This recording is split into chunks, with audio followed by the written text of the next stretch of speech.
پروژه هسته‌ای محرمانه آمریکا به نام کنون اتمی سال 1950 شلیک شد. حدود 5-6 ثانیه دیگه به هدف میشینه.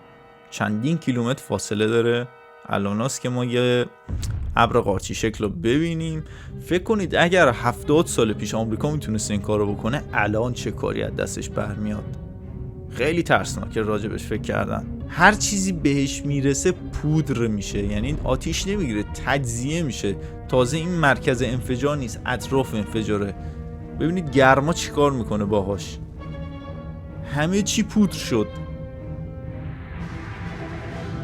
یا خدا، موج انفجار ببین. این درخت‌ها رو ببینید، همه از تو زغال شده. شاید ظاهرش هم حفظ شده باشه.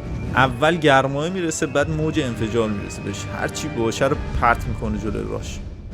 آدم وقتی که این تستا رو میبینه تازه میفهمه اون فیزیکدانای اون موقع از پایان دنیا صحبت میکردن منظورشون چی بوده. نگاه کن، موج انفجار داره میرسه. بعد شما ببینید چه دوربینای خوبی داشتن که میتونستن از چندین کیلومتری روی یه اتوبوس زوم کنن و دقیق همه چی ببینن چه اتفاقی داره میفته. این انفجار معادل 15 کیلوتن بود، تقریبا برابر با بمب اتمی هیروشیما، ولی به نظرم این کوچیک‌تر از هیروشیما بود.